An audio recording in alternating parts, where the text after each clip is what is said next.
بھلائی کا بدلہ بھلائی سے دو۔ حضرت شیخ سعدی رحمۃ اللہ علیہ بیان فرماتے ہیں کہ ایک بادشاہ گھوڑے سے گر گیا اور اس کی گردن کے مہرے سرک گئے۔ اس کی گردن ہاتھی کی مانند اندر گھس گئی اور جب وہ گھومتا تو اس کی گردن بھی اس کے ساتھ گھومتی تھی۔ شاہی طبیب نے علاج کی کوشش کی کہ کس طرح گردن کے مہرے واپس اپنی جگہ پر بیٹھ جائیں، مگر وہ ناکام رہا۔ پھر پورے ملک سے طبیب بلوائے گئے اور وہ بھی بادشاہ کے علاج سے عاجز رہے۔ پھر یونان کا ایک طبیب اس ملک میں آیا۔ اس نے اپنی قابلیت کی بنا پر بادشاہ کا علاج کیا اور بادشاہ کی گردن کے مہرے اپنی جگہ پر بیٹھ گئے، اور اگر وہ یونانی طبیب بادشاہ کا علاج نہ کرتا تو بادشاہ یوں ہی محتاج رہتا۔ یونانی طبیب بادشاہ کے علاج کے بعد شاہی محل سے رخصت ہو گیا۔ کچھ دنوں بعد وہ کسی کام سے دوبارہ شاہی محل میں گیا اور بادشاہ سے ملاقات کی خواہش ظاہر کی۔ بادشاہ کے لیے لازم تھا کہ وہ اپنے محسن کی آؤ بھگت کرتا اور اس کو مقام عزت عطا کرتا، مگر بادشاہ نے اس طبیب کے ساتھ ایسا رویہ اختیار کیا کہ جیسے وہ پہلی مرتبہ مل رہا ہو اور اسے جانتا نہ ہو۔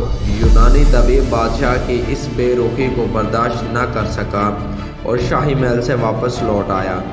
پھر اس طبیب نے ایک غلام کو کچھ بیج دیے اور کہا کہ یہ بادشاہ کو دے آؤ اور اس سے کہو کہ یہ بیج یونانی طبیب نے دیے ہیں جس نے اس کی گردن کا علاج کیا تھا۔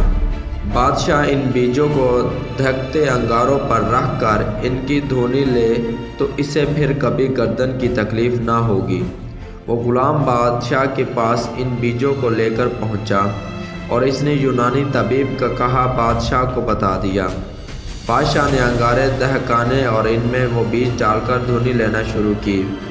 جب دھواں بادشاہ کی ناک میں گیا تو اس نے زوردار چھینک ماری، جس کے بعد گردن کے مہرے دوبارہ اپنی جگہ سے سرک گئے۔ بادشاہ نے حکم جاری کیا کہ فوراً اس یونانی طبیب کو تلاش کر کے لایا جائے۔ سپاہی اس یونانی طبیب کی تلاش میں نکلے، مگر وہ انہیں نہ مل سکا کیونکہ وہ ملک چھوڑ کر جا چکا تھا۔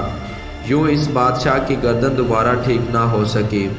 حضرت شیخ سعدی رحمۃ اللہ علیہ فرماتے ہیں، اگر کوئی تمہارے ساتھ بھلائی کرتا ہے تم اس کو بھلائی کے بدلے میں بھلائی دو، اور اس کا احسان مند رہو کہ اس نے تمہارے ساتھ نیکی کی، تم اس سے منہ نہ موڑو اور اس کی بھلائی کا چرچا کرو۔